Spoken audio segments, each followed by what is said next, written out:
당신 같은 사람이 우리 집에 들어올 자격이나 있어? 임신했다고 우쭐대지 마. 반지하에 사는 계약직 주제에 무슨 배짱으로 우리 아들이랑 결혼한다는 거야? 시어머니 박금란의 날선 목소리가 좁은 반지하 방 앞에서 울려 퍼졌습니다. 계약직 월급으로 근근히 살아가는 한소아. 그녀는 임신 소식을 전하러 온 예비 시어머니 앞에서 고개를 숙였죠. 하지만 아무도 몰랐습니다.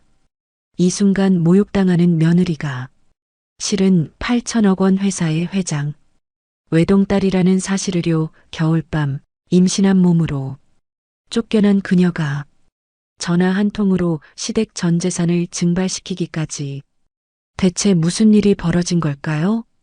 시청 전에 구독과 좋아요 꼭 부탁드립니다. 영상 제작에 큰 힘이 됩니다. 아침 6시 서울병원 구내식당 주방에서 한소아는 당뇨식 메뉴를 점검하고 있었습니다. 하얀 영양사 가운을 입은 28살 여성, 그녀의 손놀림은 능숙했죠. 오늘도 환자분들 식사 잘 챙겨주세요. 수간호사의 인사에 소아는 밝게 웃으며 고개를 끄덕였습니다. 월급 280만 원, 계약직 영양사. 그게 병원 사람들이 아는 한소아의 전부였죠. 점심시간이 되자 소아는 직원 식당에서 6,000원짜리 김치찌개 정식을 먹었습니다. 옆자리 동료들이 수다를 떨었어요. 소아 씨는 주말에 뭐해요? 그냥 집에서 쉬죠. 돈도 없는데 어디 나가겠어요? 소아의 대답은 자연스러웠습니다. 거짓말이 아니었어요. 실제로 그녀는 반지하 원룸에서 살고 있었으니까요. 보증금 1,000만 원에 월세 50만 원, 곰팡이 냄새 나는 6평짜리 방. 퇴근 후 소아는 지하철을 타고 집으로 향했습니다. 좁은 계단을 내려가 문을 열자 습한 공기가 얼굴을 감쌌죠. 하지만 소아의 표정은 평온했습니다. 이게 그녀가 선택한 삶이었으니까요. 6개월 전 강남 청담동 펜트하우스 거실에서 아버지 한태준은 딸에게 제안했습니다. 소아야, 내가 원한다면 1년만 평범하게 살아보는 건 어떻겠니? 바이오젠 그룹 회장 한태준, 추정 자산 8천억 원. 그는 외동딸이 재벌 2세로서의 삶이 아닌 보통 사람의 인생을 경험해 보길 바랐죠. 소아는 고민 끝에 수락했습니다. 대학 졸업 후 줄곧 회장 딸로만 살아온 게 답답했거든요. 아빠, 전 정말 평범하게 살고 싶어요. 그냥 한소아로요. 태주는 딸의 결심을 존중했습니다. 비서실에 지시를 내렸죠. 신분을 완벽히 숨기고 일반인으로서 직장 생활을 할 수 있게 서류를 준비하라고요. 그렇게 소아는 영양사가 됐습니다. 병원 동료들은 그녀를 가난한 계약직으로만 알았어요. 출퇴근 지하철, 1,000원짜리 커피, 할인 마트 장보기. 소아는 이 모든 게 신선했습니다. 4개월 전 병원 시설관리팀 강우진을 만났습니다. 33살 남자, 성실하고 책임감 강한 사람이었죠. 급식실 냉장고가 고장났을 때 우진이 수리하러 왔어요. 영양사님, 이거 온도 센서 문제예요. 금방 고칠게요. 감사합니다. 덕분에 환자식 준비 제대로 하겠네요. 그렇게 시작된 인연이 자연스레 호감으로 이어졌습니다. 우진은 소박하지만 따뜻한 사람이었어요. 소아가 야근할 때면 편의점 김밥을 사다 주곤 했죠. 많이 힘들죠? 계약직은 야근 수당도 없잖아요. 괜찮아요. 이 일이 좋아서 하는 거예요. 두 사람은 점점 가까워졌습니다. 주말 데이트는 한강 산책이나 동네 분식집이었죠. 우진은 소아의 소박한 모습을 사랑했습니다. 그녀 역시 우진의 성실함에 마음이 끌렸어요. 재벌가 딸이란 정체를 숨긴 채 소아는 평범한 연애를 즐겼습니다.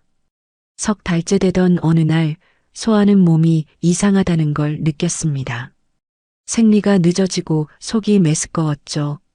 근처 산부인과를 찾았어요. 축하드려요. 임신 6주차예요. 의사의 말에 소아는 순간 멍해졌습니다. 기쁨보다 당황스러움이 먼저 밀려왔죠. 병원을 나서며 그녀는 생각했습니다. 이제 어떻게 해야 하지? 우진에게 알려야 할까? 아빠한테는 뭐라고 말하지? 복잡한 감정이 소아를 휘감았어요. 하지만 아기는 생명이었습니다.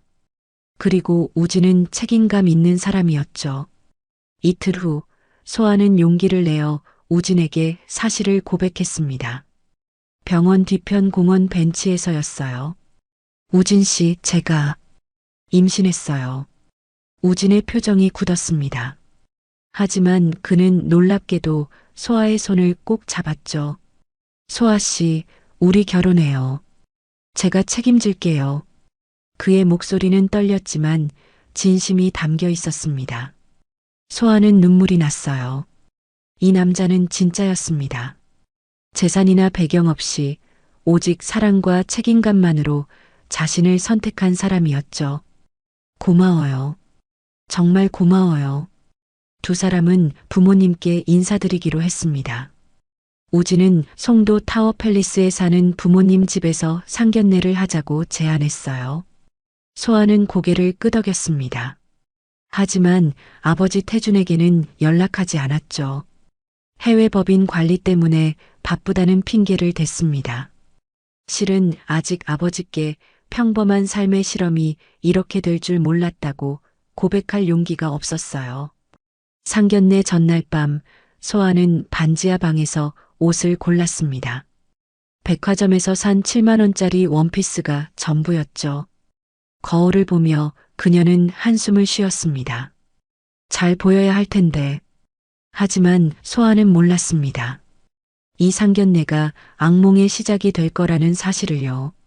송도 타워 팰리스 45평 아파트.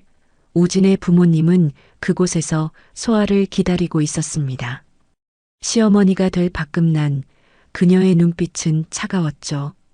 며느리를 품평하듯 위아래로 훑어보는 시선. 소아는 그 순간 불안감을 느꼈습니다. 뭔가 잘못되고 있다는 직감이었죠. 송도 타워 팰리스 현관문을 열자 고급스러운 인테리어가 눈에 들어왔습니다. 대리석 바닥, 이탈리아제 가구, 벽면을 가득 채운 명품 식기들. 소아는 긴장한 채 인사를 했어요. 안녕하세요. 한소아입니다. 박금나는 소파에 앉은 채 고개만 까닥였습니다. 옆에 앉은 시아버지 강철웅은 신문을 보고 있었죠. 57세 남자, 병원 체인 사업으로 돈을 번 사람이었습니다. 앉아요. 금난의 목소리는 건조했습니다. 소아는 우진 옆에 조심스럽게 앉았어요. 금난이 차를 따르며 입을 열었죠. 우진이한테 들었어요. 영양사라고? 네, 서울병원에서 근무하고 있습니다. 서울병원이요? 정규직인가요? 소아는 잠시 망설였습니다. 사실대로 말해야 했죠. 아니요. 계약직입니다. 금난의 표정이 미묘하게 변했습니다. 실망이 역력했어요. 철웅도 신문을 내려놓고 소아를 쳐다봤죠. 영양사면 그냥 식단 짜는 거 아니에요? 환자 영양 관리와 급식 운영을 담당합니다. 의료진과 협력해서 월급은 얼마나 되는데요? 금난의 질문은 날카로웠습니다. 소아는 얼굴이 화끈거렸어요. 280만 원입니다. 거실에 침묵이 흘렀습니다. 금난과 철웅이 눈빛을 교환했죠. 그들의 표정에서 소아는 읽을 수 있었습니다. 실망, 경멸, 불만. 우진이 끼어들었어요. 엄마, 소아는 성실하고 좋은 사람이에요. 성실한 건 알겠는데 집은 어디 사는데? 관악구에 살고 있습니다. 관악구요? 혹시 반지하? 소아는 고개를 끄덕일 수밖에 없었습니다. 금난이 한숨을 쉬었죠. 아이고, 우리 아들이 고생 좀 하겠네. 그 말에 소아의 가슴이 철렁했습니다. 자신이 아니라 아들 걱정이었어요. 금나는 계속 질문을 쏟아냈습니다. 부모님은 뭐 하시는데? 아버지 직업이? 해외 법인 관리 일을 하십니다. 소아는 거짓말을 하지 않았습니다.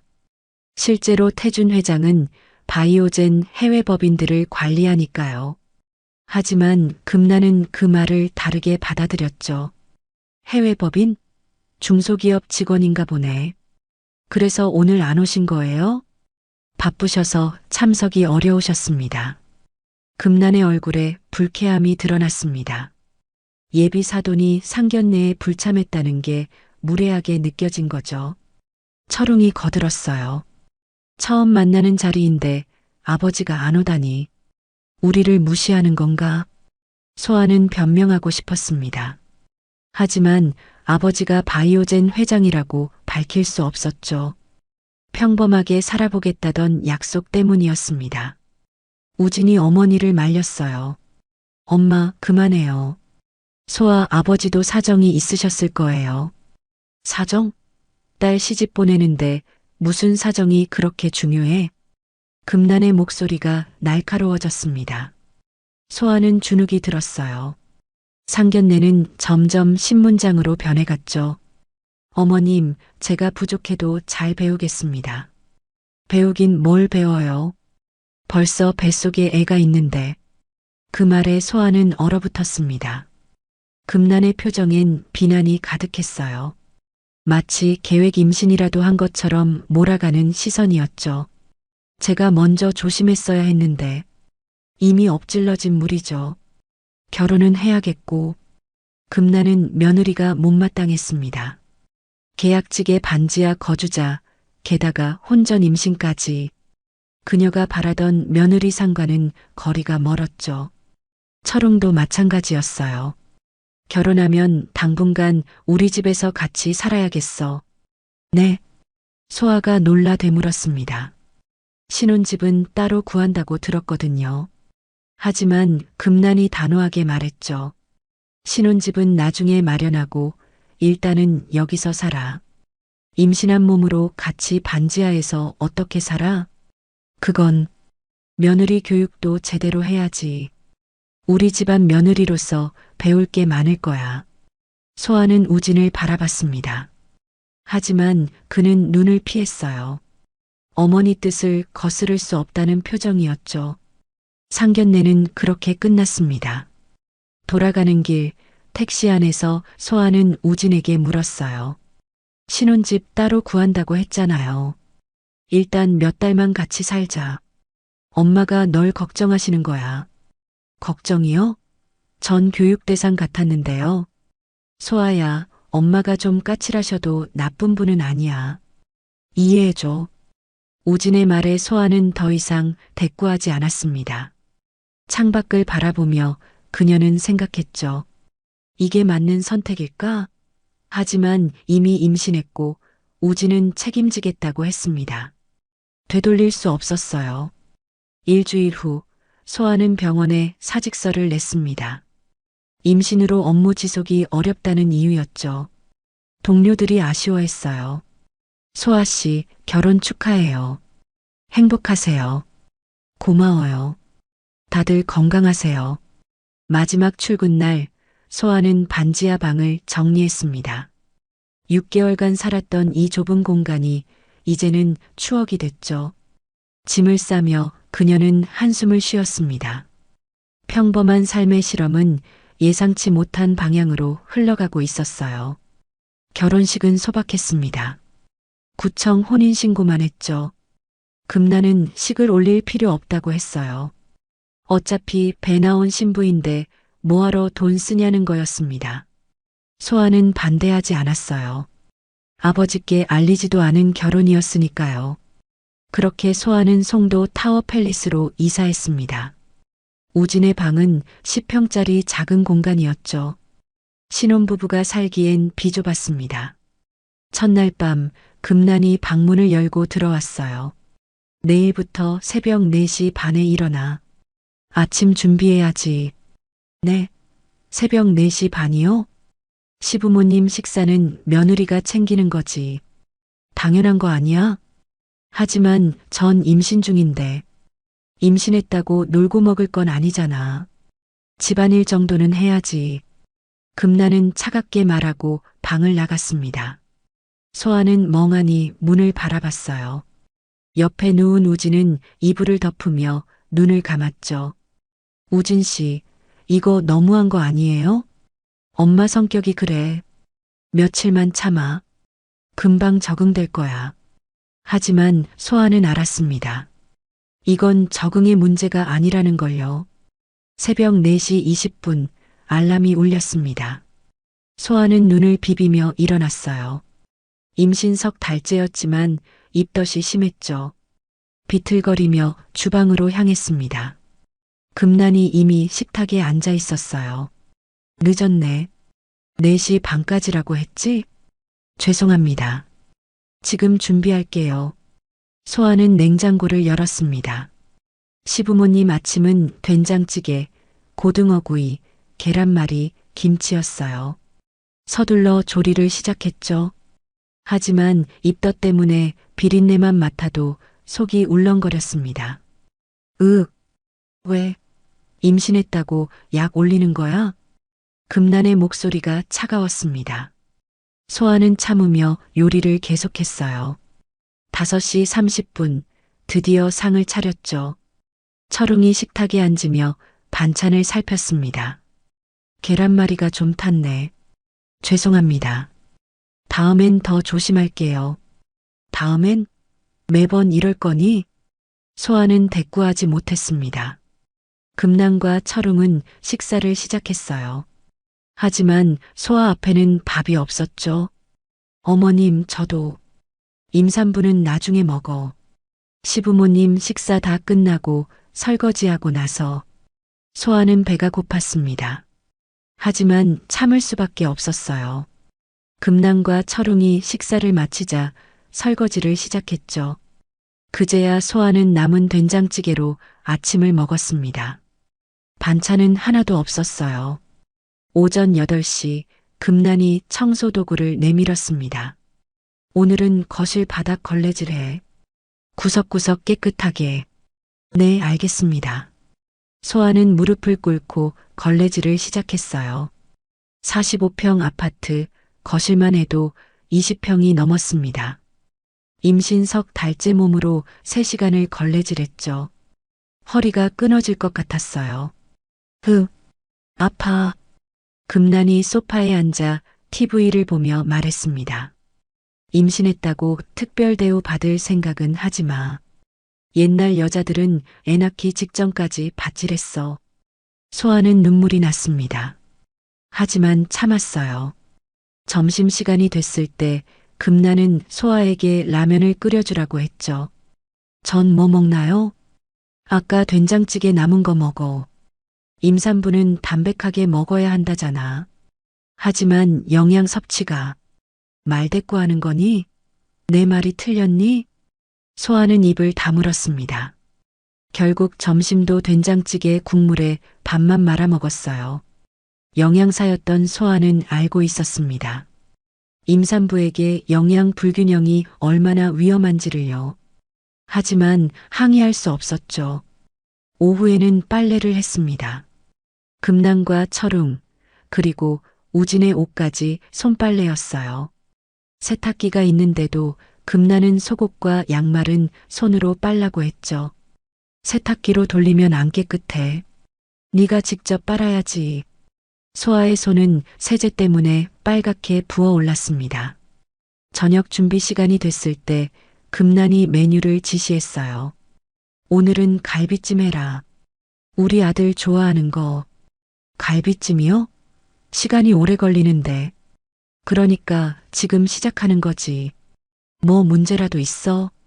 소아는 주방에 섰습니다. 갈비를 손질하고 양념을 만들었어요. 2시간이 넘게 걸렸죠. 저녁 7시 드디어 갈비찜이 완성됐습니다. 식탁에는 갈비찜, 전복죽, 잡채가 올라갔어요. 하지만 소아 앞에는 여전히 된장찌개뿐이었습니다. 어머님, 저도 갈비 좀. 임산부한테는 자극적인 음식 안 좋아. 담백한 게 몸에 좋다니까. 우진이 끼어들었어요. 엄마, 소아도 같이 먹게 해주세요. 아들아, 네가 뭘 알아? 엄마가 며느리 건강 생각해서 그러는 거야. 소아는 또 눈물을 삼켰습니다. 우진은 미안하다는 표정으로 고개를 숙였죠.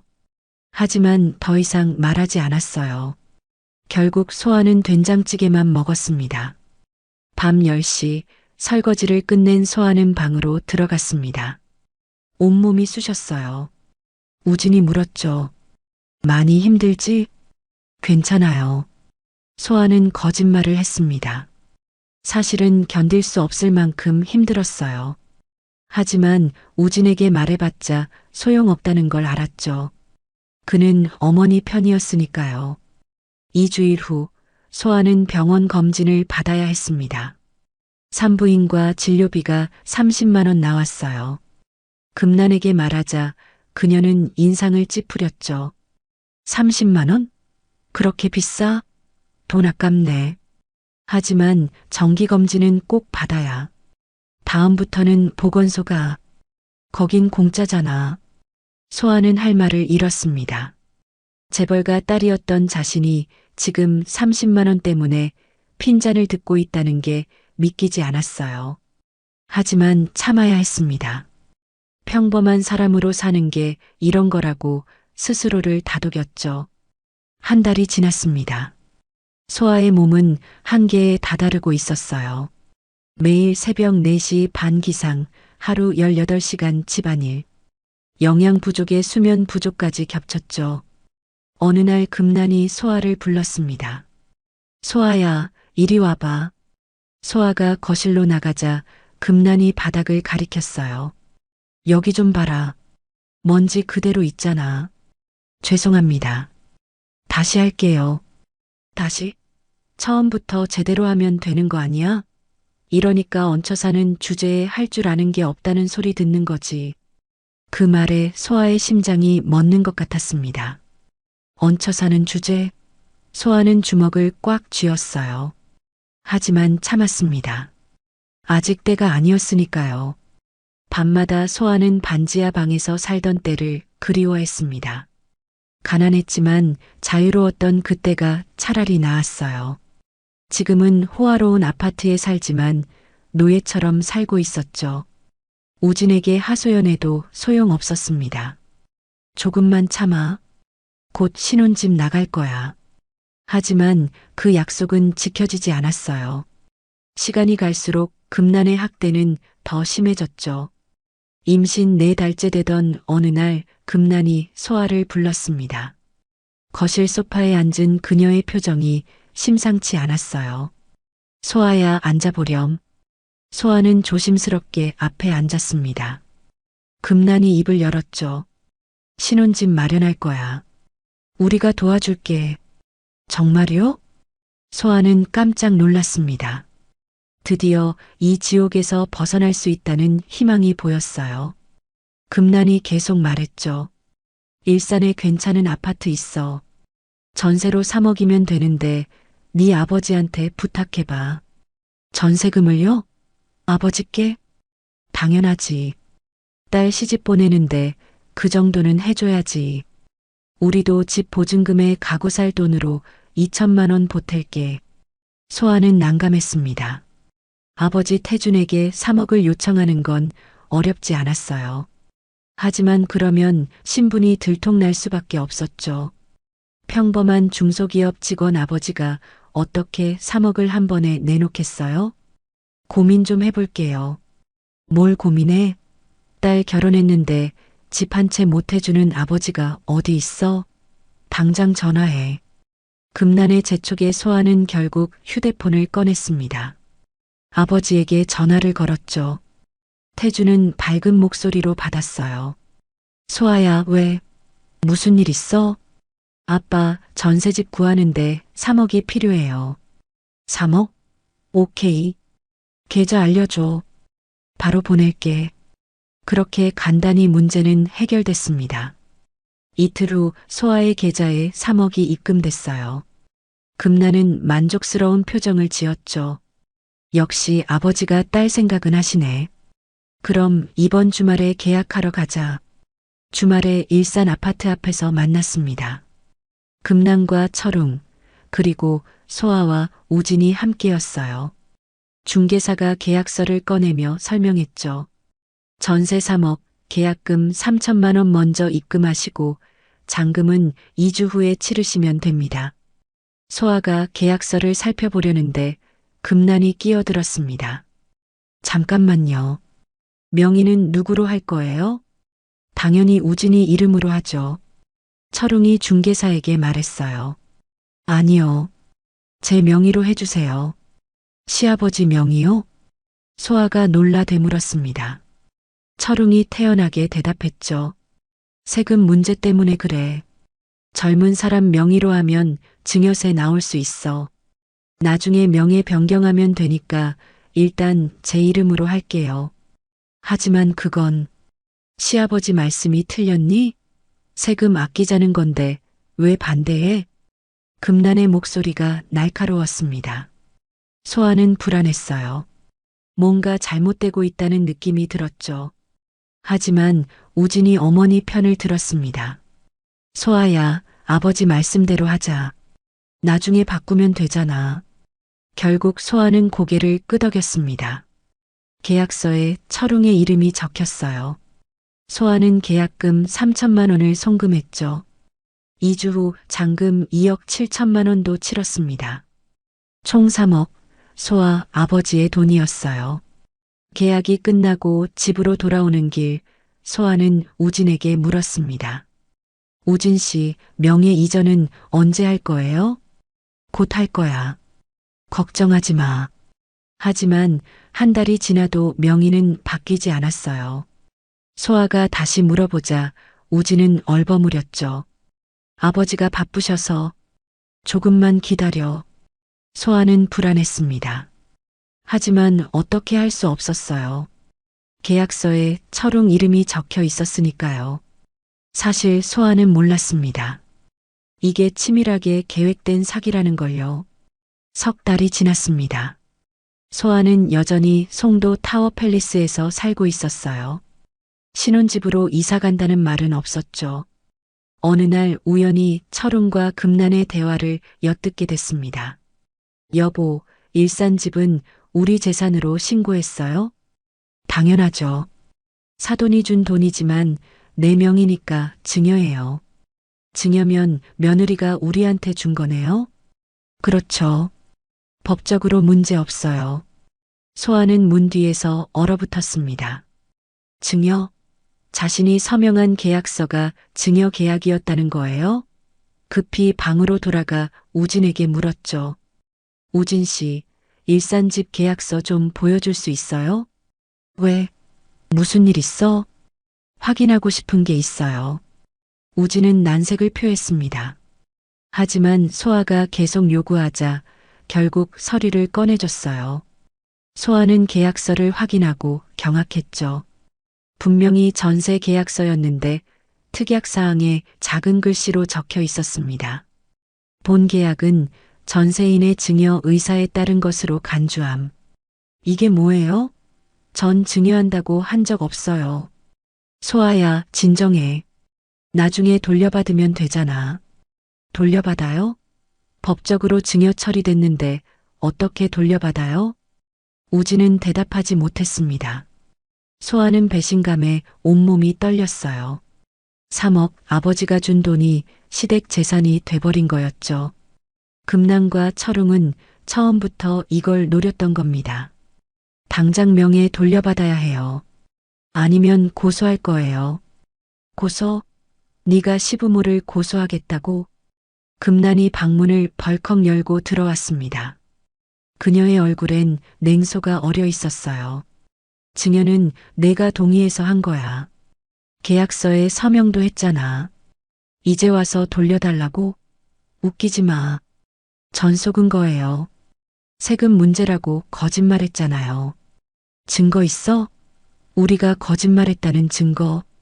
소아는 말문이 막혔습니다. 증거가 없었어요. 구두로만 약속했으니까요.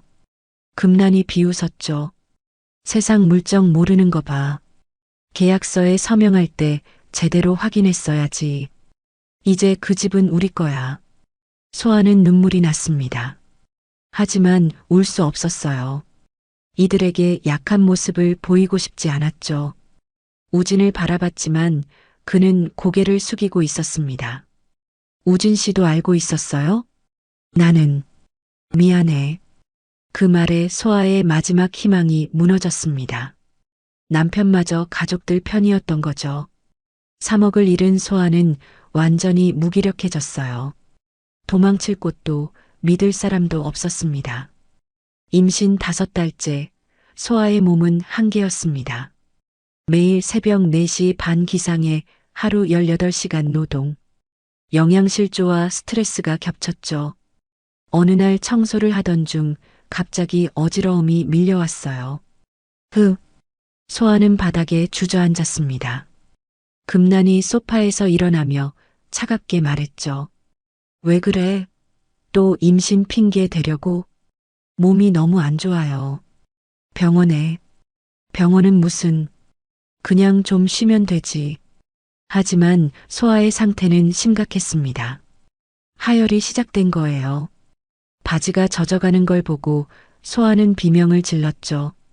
피가 나요. 아기가 위험해요. 그제야 우진이 황급히 소아를 병원에 데려갔습니다. 응급실에서 검사 결과가 나왔어요. 유산 직전입니다. 당장 입원하셔야 해요. 의사의 말에 소아는 눈물을 흘렸습니다. 아기를 잃을 뻔했어요. 병원에서 일주일간 입원했죠. 우진은 회사 때문에 자주 오지 못했고 금난과 철웅은 한 번도 면회 오지 않았습니다. 퇴원 날 금난이 병원비 청구서를 보고 인상을 찌푸렸어요. 200만 원? 입원비가 왜 이렇게 비싸? 일주일 입원했는데요. 돈 아깝네. 집에서 쉬었으면 됐을걸. 그 말에 소아는 기가 막혔습니다. 아기 생명이 위험했는데 돈 얘기를 하다니요.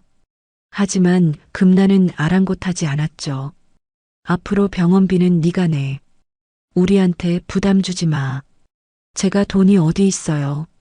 그럼 네 아버지한테 받아와. 딸 병원비 정도는 내줄 거 아니니? 소아는 분노가 치밀었습니다. 이미 3억을 사기당했는데 또 돈을 요구하다니요. 하지만 참았어요. 아직 임신 중이었고 갈 곳이 없었으니까요. 퇴원 후 집안일은 더 심해졌습니다. 금나는 소아가 입원하는 동안 집이 엉망이 됐다며 화를 냈어요. 일주일 동안 청소 하나 안 돼서 먼지투성이야. 오늘 안에 다 치워라. 제가 아파서.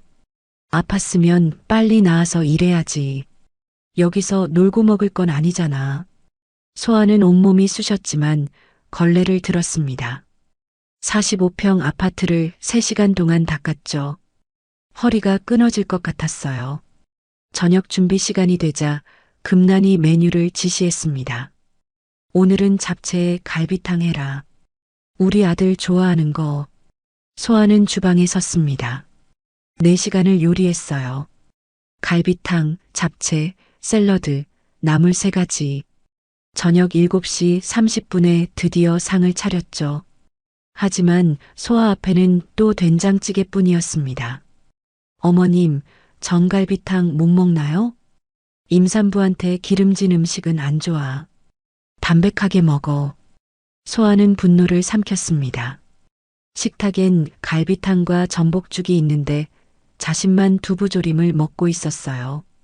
영양 불균형이 심각했죠. 밤마다 소아는 배고픔에 잠을 이루지 못했습니다. 이틀 후 금난이 또 돈 얘기를 꺼냈어요. 소아야, 네 아버지 회사 잘 다니시나? 네, 잘 다니세요. 그럼 돈 좀 더 받아올 수 있을 거 아니야? 생활비 보태라고. 전 이미 3억이나 드렸잖아요. 그건 집 전세금이고 생활비는 또 다른 거지. 1,000만 원만 받아와. 1,000만 원이요? 무슨 명목으로요? 명목은 내가 알아서 만들어. 딸 임신했는데 생활비 안 주는 아버지가 어디 있어? 소아는 거절했습니다. 전 더 이상 아버지께 손 벌리고 싶지 않아요. 금난의 얼굴이 일그러졌죠. 뭐, 손 벌리기 싫어? 여기서 공짜로 얹혀 살면서 무슨 소리야? 전 공짜로 얹혀 사는 게 아니에요. 매일 집안일 하고 있잖아요. 집안일? 그게 뭐 대단한 거라고? 시어머니 모시는 건 당연한 거 아니냐? 소아는 더 이상 참을 수 없었습니다. 목소리를 높였어요. 당연한 게 아니에요. 전 사람이에요. 노예가 아니라고요. 그 말에 금난이 벌떡 일어났습니다. 소아에게 다가와 손가락질을 했죠. 노예, 네가 감히 나한테 노예라고 했어? 이 집에서 당장 나가. 나가라고요? 그래, 나가. 돈도 안 가져오면서 말대꾸나 하는 며느리 필요 없어. 소아는 우진을 바라봤습니다. 하지만 그는 또 침묵했어요. 어머니 편을 드는 건지 아니면 겁이 나는 건지 알 수 없었죠. 소아는 결심했습니다. 알겠어요. 나갈게요. 그날 밤 소아는 짐을 쌌습니다. 얼마 없는 옷가지들을 가방에 넣었어요. 우진이 방에 들어와 말했죠. 소아야, 그냥 사과해. 엄마한테 사과하면 괜찮아질 거야. 사과요? 제가 뭘 잘못했는데요? 말대꾸한 거. 그냥 미안하다고 해. 소아는 고개를 저었습니다. 전 잘못한 게 없어요. 사람답게 대우받고 싶다고 한 게 잘못인가요? 우진은 대답하지 못했습니다. 소아는 가방을 들고 방을 나섰어요. 거실을 지나는데 금난이 소파에 앉아 TV를 보고 있었죠. 진짜 나가네. 뱃속에 애 있는데 어디 가려고? 소아는 대답하지 않았습니다. 현관문을 열고 나섰어요. 12월 한겨울밤 눈이 펑펑 쏟아지고 있었죠. 영하 5도였습니다. 임신닷 달째 몸으로 눈길을 걸었어요. 택시를 잡아탔습니다. 기사가 물었죠. 어디 가세요? 소아는 순간 멈칫했습니다. 어디로 가야 하지? 반지하 방은 이미 계약이 끝났고 친구들에게 신세지기도 싫었어요. 결국 한 곳밖에 없었죠. 청담동으로 가주세요. 택시가 출발했습니다. 소아는 떨리는 손으로 휴대폰을 꺼냈어요. 아버지에게 전화를 걸었죠. 태준이 받았습니다. 소아야, 왜? 무슨 일이야? 아빠. 소아의 목소리가 떨렸습니다. 그동안 참았던 눈물이 터져 나왔어요. 아빠, 저 데리러 와주세요. 전 이제 못 견디겠어요. 어디야?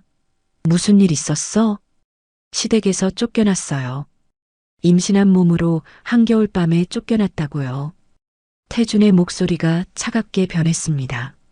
지금 당장 집으로 와. 아빠가 다 해결해 줄게. 소아는 전화를 끊었습니다. 택시 창밖으로 눈이 계속 내렸어요. 40분 후 청담동 펜트하우스 앞에 도착했죠. 현관문이 열리고 태준이 나왔습니다. 딸의 모습을 본 그는 경악했어요. 소아야, 네가 왜 이렇게... 소아는 아버지 품에 안겼습니다. 그제야 진짜 눈물을 쏟았어요. 아빠, 미안해요. 제가 평범하게 살겠다고 고집 부렸는데. 됐어. 이제 괜찮아. 아빠가 있잖아. 태주는 딸을 안고 집 안으로 들어갔습니다. 거실 소파에 앉히고 따뜻한 차를 건넸죠. 소아는 그동안 있었던 일들을 모두 털어놨어요. 태주는 들을수록 분노가 치밀었습니다. 주먹을 불끈 쥐었죠. 감히 내 딸을, 소중한 내 딸을 그렇게 대했다고? 아빠, 이제 그만해요. 전 그냥 조용히 살고 싶어요. 조용히? 안 돼. 이건 넘어갈 수 없어. 태주는 비서실장에게 전화를 걸었습니다. 지금 당장 본관으로 와. 긴급 회의야. 회장님, 지금 밤 11시인데요. 상관없어. 지금 당장. 태주는 소아를 바라봤습니다. 소아야, 아빠가 5분 안에 복수해 줄게. 딱 5분이면 돼. 청담동 펜트하우스 서재에 태준이 앉았습니다. 앞에는 비서실장 김민준이 노트북을 펼쳐놓고 있었죠. 회장님, 강철웅 조사 완료했습니다. 보고해. 민준이 자료를 넘기며 설명했어요. 강철웅, 57세. 중소병원 체인 운영 중입니다.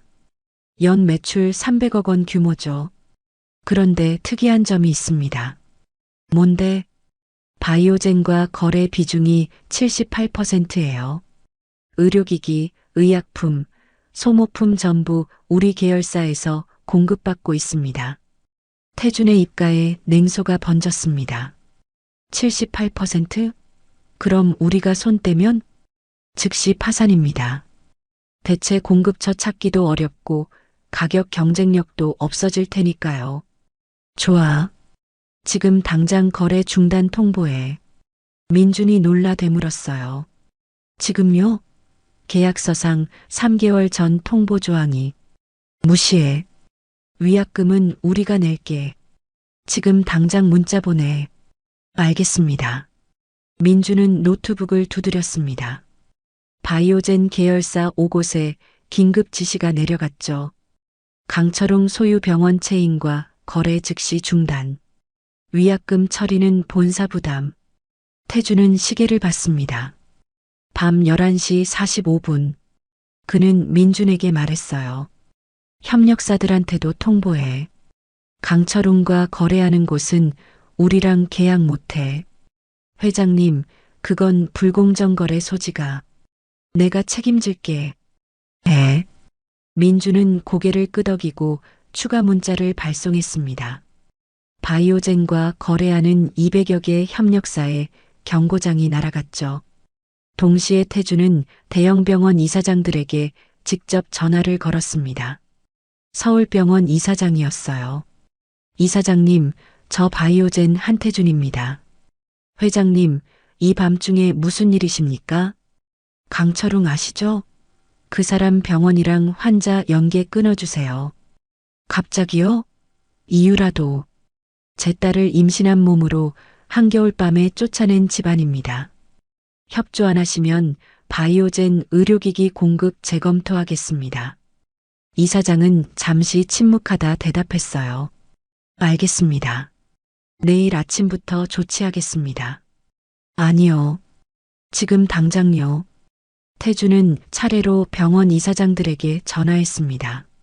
모두 같은 내용이었죠. 강철웅 병원 체인과 연계 중단.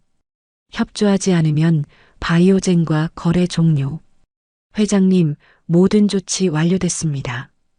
강철웅 쪽 반응은? 아직 모를 겁니다.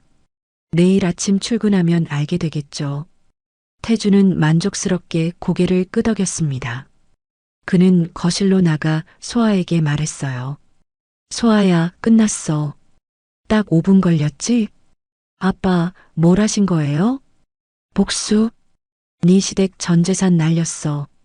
소아는 아버지를 바라봤습니다. 그의 눈빛엔 차가운 분노가 서려 있었죠. 다음 날 아침 송도 타워 팰리스에서 강철웅의 휴대폰이 미친 듯이 울렸습니다.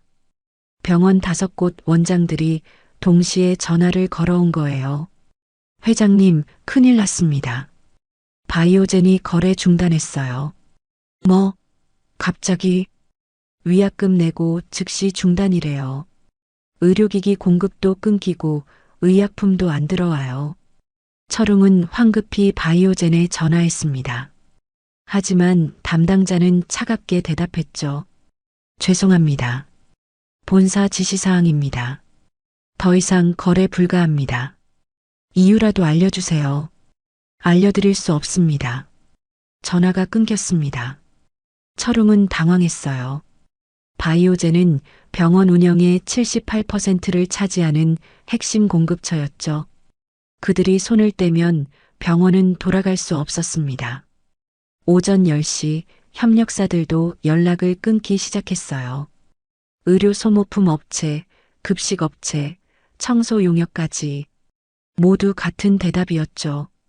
바이오젠 협력사 자격 때문에 거래 못합니다.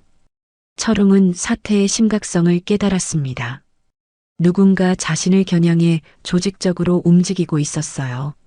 하지만 누가? 왜? 오후 2시 대형 병원들에서 환자 연계 중단 통보가 왔습니다. 서울병원, 대한병원 모두 강철웅 병원 체인으로 환자를 보내지 않겠다는 거였죠. 이유는 알려주지 않았습니다. 철웅은 패닉에 빠졌어요. 공급처 차단, 협력사 이탈, 환자 연계 중단. 3박자가 동시에 무너진 겁니다. 병원 매출의 90%가 증발한 거나 다름없었죠. 저녁, 철웅은 송도 아파트 거실에 주저앉았습니다. 금란이 물었어요. 여보, 무슨 일이에요? 얼굴이 왜 그래요?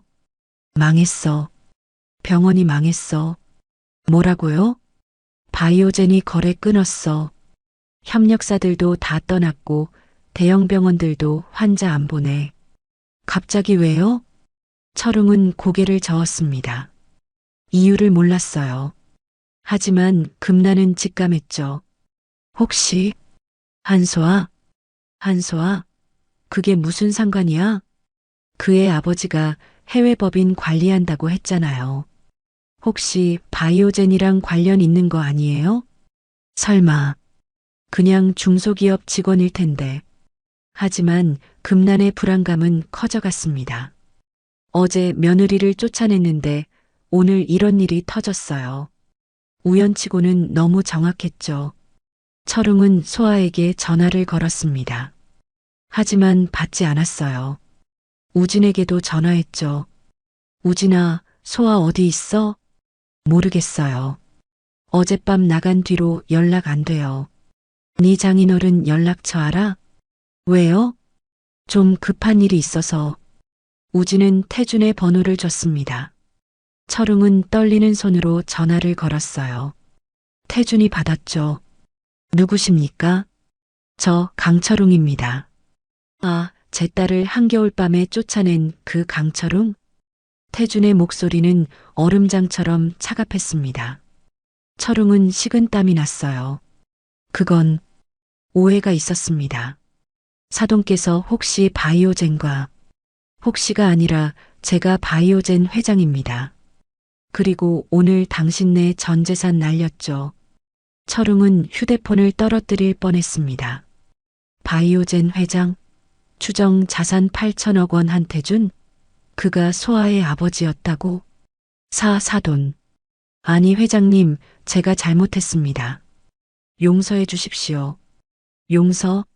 제 딸이 임신한 몸으로 새벽 4시 반에 일어나 집안일 할 때는 생각 안 하셨죠? 된장찌개만 먹일 때는요? 3억 사기 칠 때는요? 태주는 철웅이 한 모든 일들을 꿰뚫고 있었습니다. 소아가 다 얘기했으니까요. 제발 한 번만 봐주십시오. 제가 뭐든 하겠습니다. 이미 늦었어요. 당신네 병원들은 다음 달이면 파산할 겁니다. 송도 아파트도 경매 나갈 거고요. 그게 제 딸한테 한 짓의 대가예요. 전화가 끊겼습니다. 철웅은 그 자리에 주저앉았어요. 금란이 다가와 물었죠. 뭐래요? 한태준이. 바이오젠 회장이래. 뭐라고요? 우리가 재벌가 딸을 며느리로 들였던 거야. 그런데 우리가 그걸 몰라보고. 금란도 얼굴이 하얗게 질렸습니다. 추정 자산 8천억 원 재벌가 외동딸을 반지하 사는 가난한 며느리로 착각하고 학대한 거였죠. 그리고 그 대가는 전 재산 몰락이었습니다. 2달이 지났습니다. 소아는 청담동 펜트하우스에서 조리를 받으며 출산을 준비했어요. 전문 산부인과 의사가 정기 검진을 했고 영양사가 식단을 관리했죠.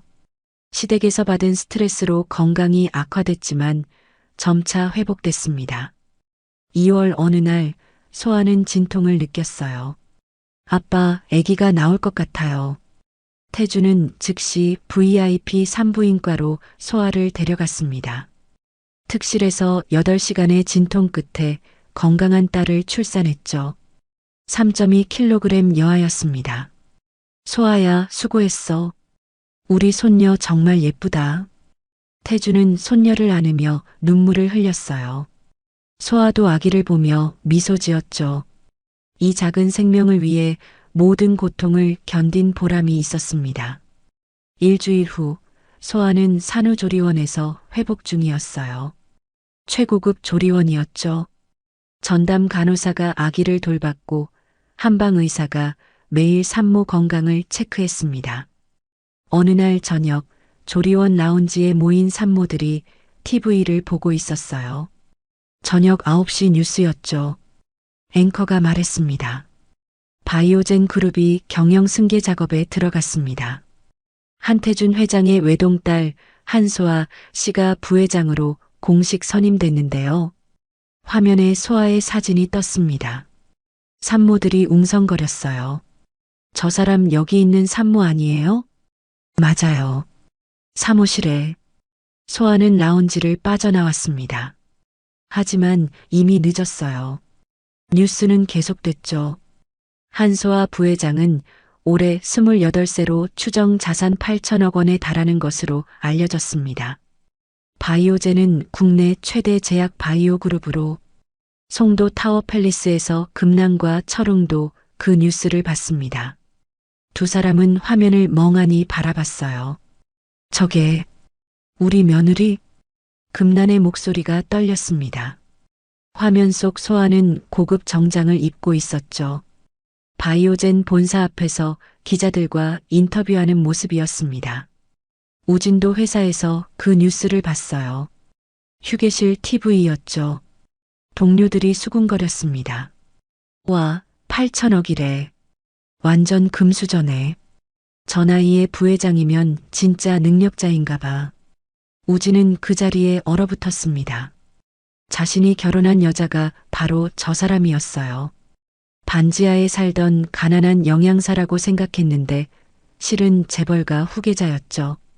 그날 저녁 강철웅의 병원 체인 파산 소식도 뉴스에 나왔습니다. 중소병원 체인 운영자 강철웅 씨가 법정 관리를 신청했습니다. 주 거래처였던 바이오젠과 계약 종료로 매출이 급감했기 때문인데요. 금나는 TV를 껐습니다. 더 이상 볼 수 없었어요. 자신들의 몰락이 전국에 방송되고 있었죠. 며칠 후 송도 아파트에 경매 통지서가 날아왔습니다. 은행 대출금을 못 갚아 압류된 거예요. 금남과 철웅은 작은 빌라로 이사해야 했죠. 이사 날 금나는 비좁은 빌라 거실에 앉아 눈물을 흘렸습니다. 45평 타워 팰리스에서 작은 빌라로 추락은 순식간이었어요. 우진이 찾아왔습니다. 그는 어머니 앞에 무릎을 꿇었죠. 엄마, 다 제 잘못이에요. 네 잘못? 네가 뭘 잘못했어? 소아를 지키지 못한 게 제 잘못이에요. 엄마가 학대할 때 말렸어야 했는데. 금나는 아들을 바라봤습니다. 그의 눈에도 눈물이 고여 있었어요. 이제 와서 후회해봤자 소용없어. 우리가 재벌가 딸을 못 알아봤던 거야. 아니에요. 재벌가 딸이어서가 아니라 사람으로 대했어야 했어요. 소아는 임신한 여자였고 제 아내였잖아요.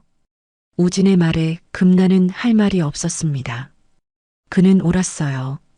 신분을 떠나 임신한 며느리를 학대한 건 용서받을 수 없는 짓이었죠. 소아한테 연락해봤어? 받지 않아요. 제 전화 차단했어요. 당연하지. 우리가 그 애한테 한 짓 생각하면. 금나는 고개를 떨어뜨렸습니다. 후회가 밀려왔지만 이미 늦었어요. 한 달 후 철웅은 파산 선고를 받았습니다. 모든 재산이 채권자들에게 넘어갔죠. 일산에 있던 3억짜리 아파트도 경매로 넘어갔어요. 소아 아버지가 준 돈으로 산 집이었습니다. 금나는 일자리를 찾아야 했어요. 54살 나이에 마땅한 직장이 없었죠. 결국 대형마트 야간 청소부로 취직했습니다. 시급 9,500원, 밤 10시부터 새벽 6시까지 일했어요. 첫 출근 날 금나는 청소 도구를 들었습니다. 마트 바닥을 걸레로 닦는 일이었죠. 무릎을 꿇고 40분 동안 닦았어요. 허리가 끊어질 것 같았습니다. 그 순간 금나는 깨달았습니다. 이게 소아가 매일 했던 일이었구나. 임신한 몸으로 3시간씩 걸레질을 시켰던 그때가 떠올랐어요. 금나는 눈물을 흘렸습니다. 6개월이 흘렀습니다. 소아는 청담동에서 딸 하연이와 행복한 나날을 보내고 있었어요.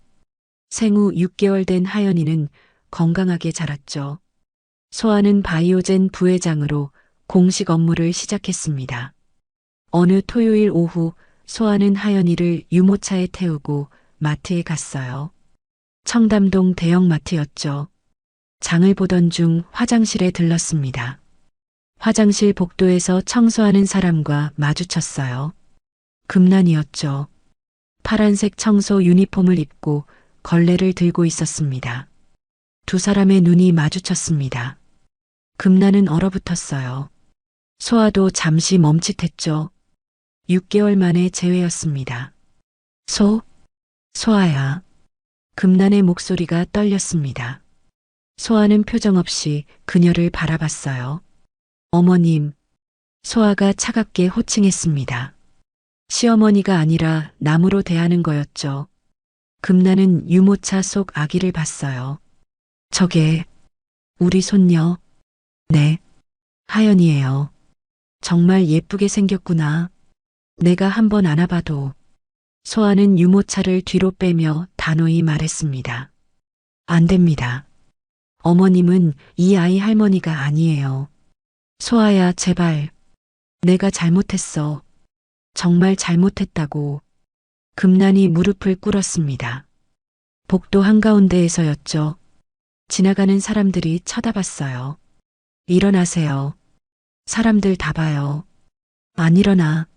내가 용서해 줄 때까지 안 일어나. 소아는 한숨을 쉬었습니다. 금난의 손은 거칠어져 있었어요. 청소일로 생긴 굳은 살이 박혀 있었죠. 예전 송도 타워 팰리스에서 우아하게 살던 모습은 없었습니다. 용서요? 제가 임신한 몸으로 새벽 4시 반에 일어날 때는요? 3시간씩 걸레질할 때는요? 미안해. 정말 미안해. 내가 사람이 아니었어. 된장찌개만 먹을 때는요? 갈비찜 앞에 앉아서요? 3억 사기 당할 때는요? 소아의 목소리는 차가웠습니다. 감정이 실려 있지 않았어요. 이미 모든 걸 정리한 사람처럼 담담했죠. 그것도 미안해. 전부 다 미안해. 제발 한 번만. 일어나세요. 무릎 꿇은 모습 보고 싶지 않아요. 금나는 천천히 일어났습니다. 얼굴엔 눈물이 흘러내렸어요. 소아는 가방에서 봉투 하나를 꺼냈죠. 이거 드릴게요. 뭔데?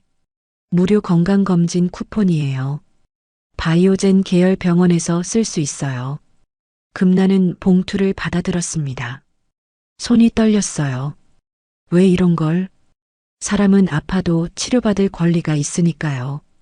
어머님도 마찬가지예요. 소아의 말에 금나는 더 큰 죄책감을 느꼈습니다. 자신은 며느리한테 병원비 200만 원 아깝다고 했었죠. 하지만 소아는 원수인 시어머니에게 무료 검진 쿠폰을 주고 있었어요. 소아야, 넌 정말 착한 애구나.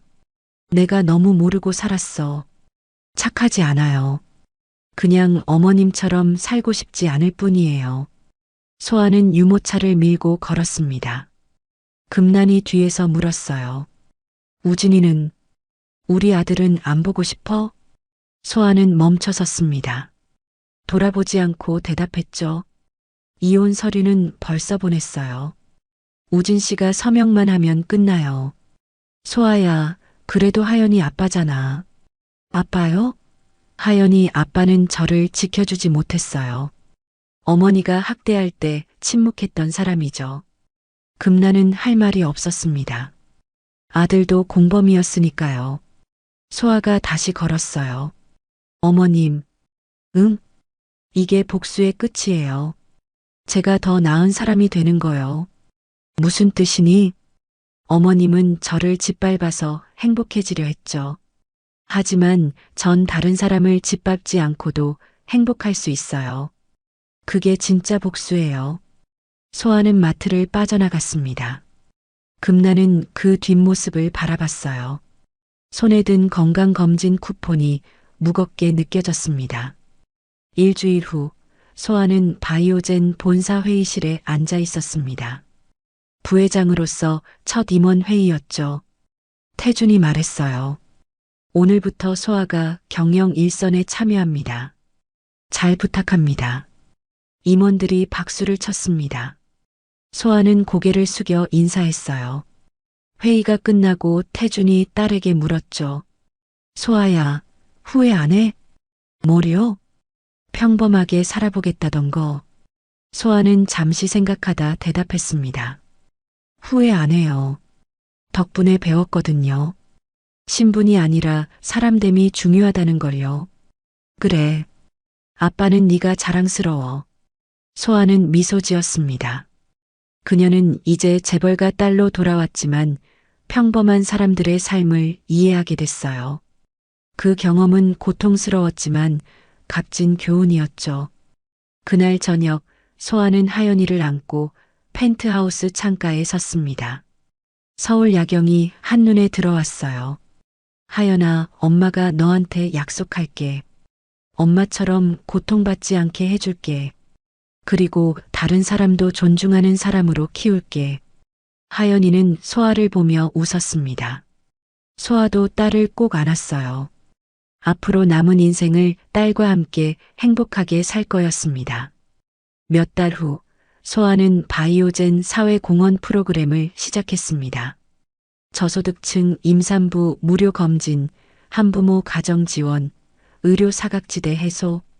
자신이 겪었던 고통을 다른 사람들은 겪지 않게 하려는 거였죠. 어느 날 기자가 물었습니다. 부회장님, 왜 임산부 지원 사업에 특별히 관심을 두시나요? 소아는 잠시 미소 지으며 대답했어요. 임산부는 보호받아야 할 존재니까요. 그게 제가 배운 교훈이에요. 기자는 그 말의 의미를 이해하지 못했습니다. 하지만 소아는 알고 있었죠. 자신의 고통이 헛되지 않았다는 걸요. 작은 빌라에서 금나는 TV로 그 인터뷰를 봤습니다. 며느리의 모습에 눈물이 났어요. 자신이 학대했던 여자가 이제 수많은 임산부를 돕고 있었습니다. 우진이 옆에 앉아 말했어요. 엄마, 소아는 정말 대단한 사람이에요. 그래. 우리가 진짜 보물을 몰라봤어. 이혼 서류에 서명할 거예요. 소아가 자유로워져야죠. 금나는 아들을 바라봤습니다. 그의 눈엔 결심이 서려 있었어요. 며칠 후 우진은 이혼 서류에 서명했습니다. 변호사를 통해 소아에게 전달됐죠. 모든 게 정리됐습니다. 소아는 서류를 받아보고 서랍에 넣었어요. 더 이상 과거에 얽매이고 싶지 않았죠. 하연이가 옆에서 제잘거렸습니다. 소아는 창밖을 바라봤습니다. 서울 하늘은 맑았어요. 이제 모든 게 끝났습니다. 고통스러웠던 과거, 배신당했던 기억, 학대받았던 순간들, 전부 정리됐죠. 하지만 소아는 그 경험을 잊지 않을 거였습니다. 평범한 삶이 얼마나 힘든지, 약자가 얼마나 쉽게 짓밟히는지 배웠으니까요. 그 교훈을 가슴에 새기고 더 나은 사람이 될 거였습니다. 1년 후 소아는 바이오젠 사회공헌상을 받았습니다. 저소득층 임산부 5,000명을 도왔고 한부모 가정 2,000가구를 지원했어요. 시상식에서 소아는 말했습니다. 제가 이 일을 하는 이유는 간단합니다. 모든 사람은 존중받을 자격이 있으니까요. 신분이나 재산과 상관없이요. 청중이 박수를 보냈습니다. 소아는 무대를 내려와 하연이를 안았어요. 이제 3살이 된 딸은 엄마를 꼭 껴안았죠. 소아는 딸과 함께 행복한 삶을 살아가고 있었습니다. 과거의 고통은 그녀를 더 강하게 만들었어요. 이제 소아는 진정한 의미의 복수를 완성했습니다. 더 나은 사람이 되는 것, 다른 사람을 도우며 사는 것. 그게 진짜 복수였죠. 금나는 여전히 대형마트 청소부로 일하고 있었습니다. 하지만 무료 건강검진 쿠폰으로 병원에 다녔어요. 바이오젠 계열 병원이었죠. 검진을 받을 때마다 금나는 생각했습니다. 내가 학대했던 며느리 병원에서 지금 나를 돌보고 있구나. 어느 날 금나는 병원 로비에서 소아의 사진을 봤습니다. 사회공헌 포스터였어요. 모든 임산부는 보호받을 권리가 있습니다. 소아의 말이 적혀 있었죠. 금나는 그 앞에 한참을 섰습니다. 눈물이 흘러내렸어요. 이제야 깨달았습니다. 진정한 복수는 상대를 짓밟는 게 아니라 더 나은 사람이 되는 거였죠. 오늘 이야기가 좋으셨다면 구독과 좋아요, 알람 설정 잊지 마시고 소중한 댓글 하나가 큰 힘이 됩니다. 시청해 주셔서 진심으로 감사드립니다.